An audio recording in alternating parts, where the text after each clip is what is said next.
तो क्योंकि किसमें है? फोर्थ फोर्थ नंबर में, क्योंकि अन्य वस्तुओं की कीमतों की तुलना में इनकी क्रय शक्ति कम रहती है। तो फोर्थ में क्योंकि है तो ये क्या हो जाएगा? तर्क हो जाएगा बी। यहाँ पर क्या आ जाएगा? फोर्थ में बी।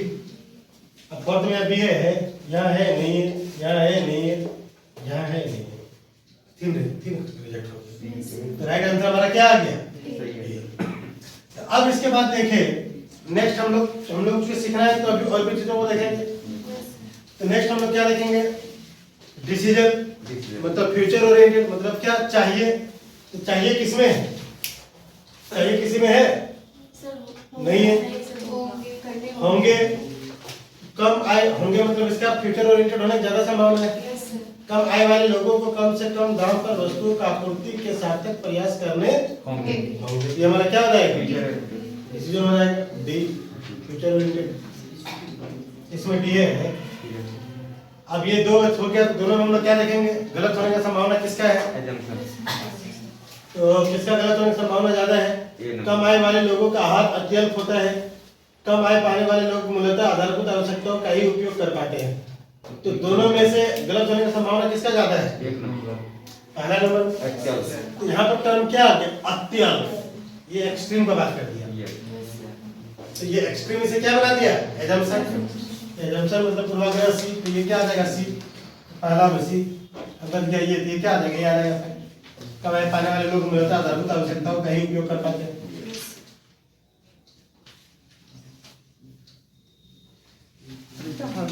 अब ऐसा हो सकता है कि ये फैक्ट कभी गलत होता नहीं है, 100% राइट होता है, लेकिन यहाँ पर ऐसा हो सकता है ये दोनों ही गलत हो, ये कम गलत है, ज्यादा गलत हो। तो ज्यादा गलत वाला की एजम्पशन मान लेना, कम गलत वाला को फैक्ट। समझ आया? यस। क्योंकि आप लोगों को क्या करना है? सही विकल्प का चुनाव नहीं करना है, आप लोगों को बेस्ट विकल्प का चुनाव करना है। और यूपीएससी हमेशा आपसे बेस्ट विकल्प का ही उम्मीद रखता है। क्वेश्चन में से लिखा भी रहता है कि बेस्ट विकल्प का चुनाव करें, सर्वश्रेष्ठ विकल्प का चुनाव करें। वो ये नहीं लिखता है कि सही विकल्प का चुनाव करें। ऐसा हो सकता है कि चार के चार ऑप्शन गलत हो, लेकिन सबसे कम गलत वाला क्या हो जाएगा? सर्वश्रेष्ठ। और कोई क्वेश्चन अटक रहा है तो आप लोग बताएं सर। जैसे जहाँ दो फीचर ओरिएंटेड वर्ड रहते हैं, जहाँ दो रहे, दो फीचर ओरिएंटेड वर्ड रहते हैं, तो सर उसमें भी देखेंगे सर कम ज़्यादा जो होगा सर। जैसे सर अभी फोर्थ नंबर में दिया है सर कि आगे ही ऐसा ही होगा, फोर्थ नंबर क्वेश्चन में सर। और एक नीचे है सर आगे भी ऐसा होगा, तो फ्यूचर तो कुछ डिफाइंड ही नहीं है, लेकिन एक्सट्रीम। तो फोर्थ नंबर को डिस्कस कर देते हैं। रुकिए, चलो fourth number, next fourth.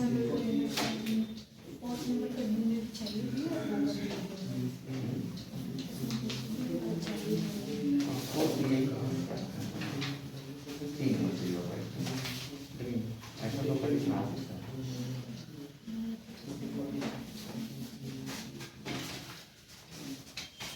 Fourth में क्या है देखें?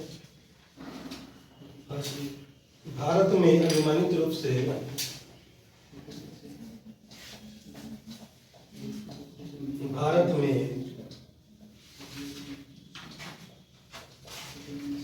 अनुमानित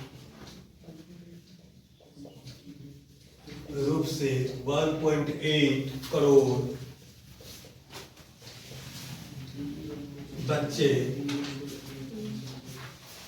भारत में अनुमानित रूप से 1.8 करोड़ बच्चे सड़कों पर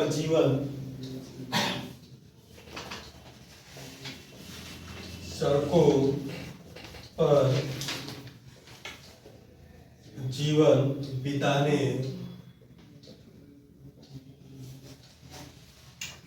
को मजबूर है।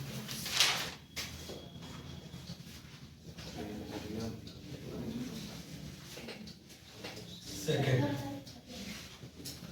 क्योंकि अभी हाल में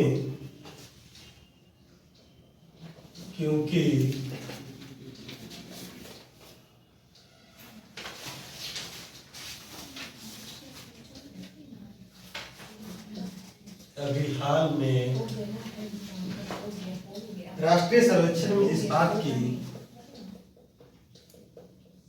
राष्ट्रीय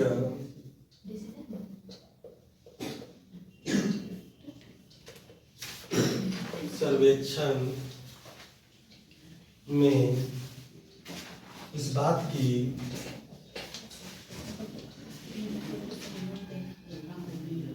बात की जानकारी हुई है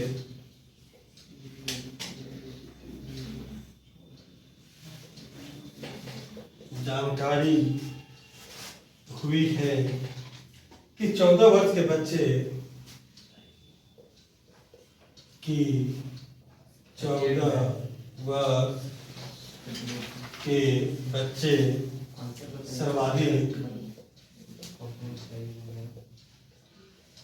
सर्वाधिक सड़क पर जीवन व्यतीत कर रहे हैं।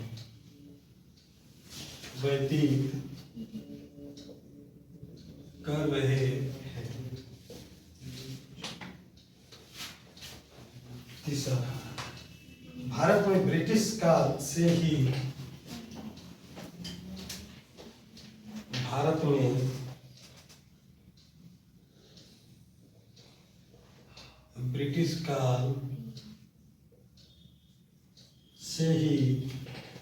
बच्चे सड़क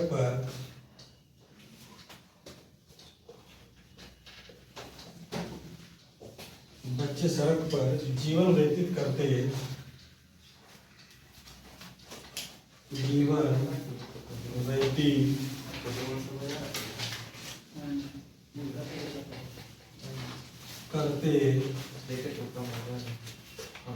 आ रहे हैं और आगे भी ऐसा ही होगा। और आगे भी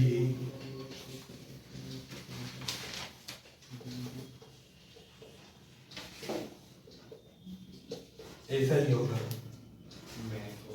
चौथा, भारत सरकार एवं हमें मिलकर भारत सरकार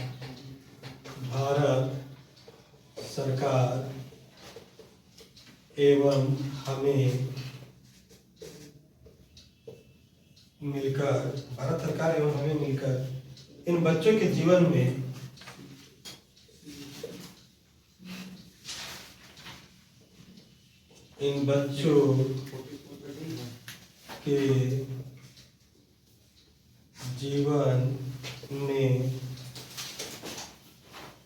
सुधार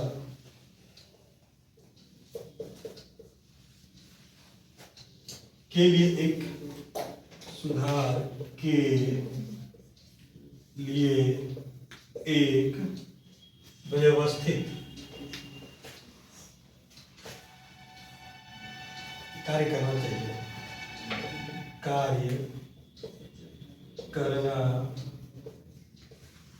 चाहिए। ACBD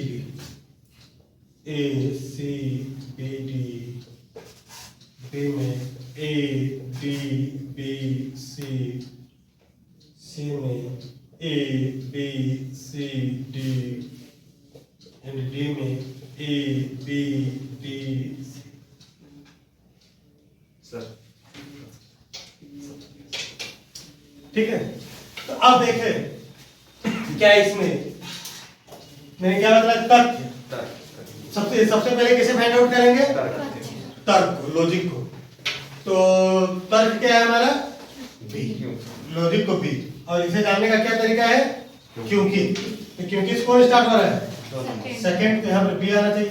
पढ़ के देख लेते, क्योंकि अभी हाल में राष्ट्रीय सर्वेक्षण में इस बात की जानकारी हुई है कि 14 वर्ष के बच्चे सर्वाधिक सड़क पर जीवन व्यतीत कर रहे हैं। तो हम लोगों का हो गया सेकंड में बी, सेकंड में यहाँ बी है, नहीं है।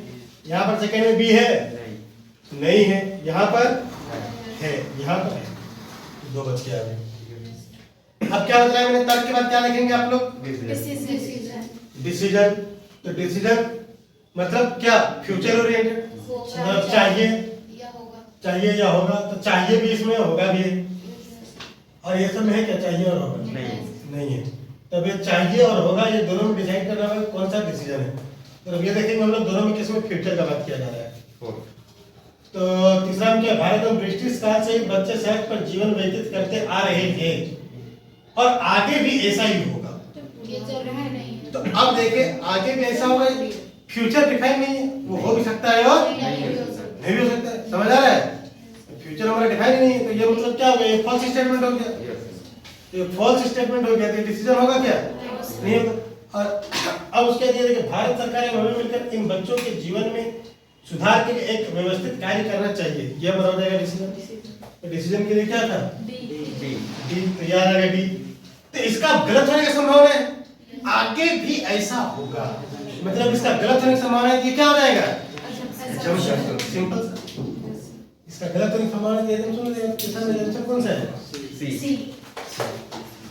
तो ध्यान रखना, नियम समय के साथ, मतलब परिस्थिति के साथ नियम ऐसा हो सकता है कि काम ना करे, आपको अपना समझ का हमेशा इस्तेमाल करना है, बेस्ट की ओर हमेशा जाना है। अब यहाँ पर नियम आपने दिमाग में बैठाए गए थे कि नहीं होगा या चाहिए, मतलब फ्यूचर ओरिएंटेड, मतलब डिसीजन ये होगा चाहिए, दोनों फ्यूचर ओरिएंटेड तो है, लेकिन ये डिसीजन नहीं, ये डिसीजन है। क्यों, क्योंकि ये क्या हो गया, जंक्शन हो गया, एक्चुअली वो बाय कर दे रहा है ना हाँ? सर, रिस्ट्रिक्ट कर दे रहा है, बाय कर दे रहा है। ऐसा ही फ्यूचर में होगा, तो ये ना गलत हो जाता है फ्यूचर में, और फ्यूचर में ऐसा ही होगा। अब हम बोलेंगे कि नहीं, मतलब इसके साथ ये घटना घटित होगा ही फ्यूचर में, जरूरी नहीं कि नहीं हो सकता है। तो गलत भी होने की संभावना होता है, जहाँ गलत होने की संभावना हो गया वो डिसीजन नहीं होगा, वो क्या हो जाएगा, एजम्पशन। समझ आ गया? Yes. तो हमेशा समझ के इस्तेमाल करना।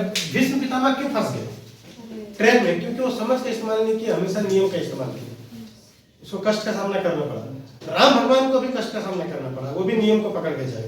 कृष्ण भगवान को कष्ट का सामना नहीं करना पड़ा, वो समझ का चाहिए, स्टार्टिंग से लास्ट तक सिर्फ समझ। सर बाकी नेक्स्ट क्लास में सर। तो अब क्या हो गया, ये डी सी यहाँ तक आ गया हम लोग, और ये बी में भी आ गया, ये तो बच्चे ये क्या हो जाएगा,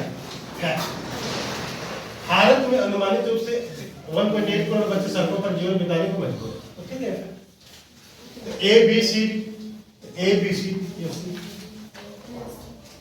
समझ आ गया सबको, और कोई किसी को कोई डाउट नहीं, तो ठीक है, ये वाला सेगमेंट कंप्लीट हो गया। अगर कोई डाउट से तो पूछ लो, नहीं ना तो आप लोग इसे कर लेना।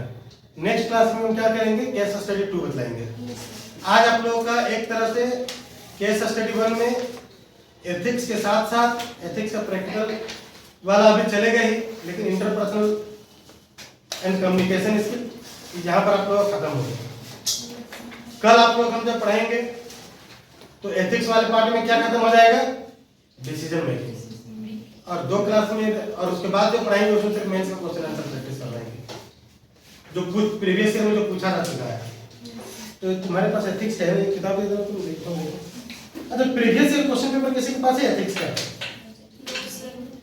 नहीं किसी के पास है, चलो हम देखते हैं उसमें होगा लगाएंगे, ठीक है।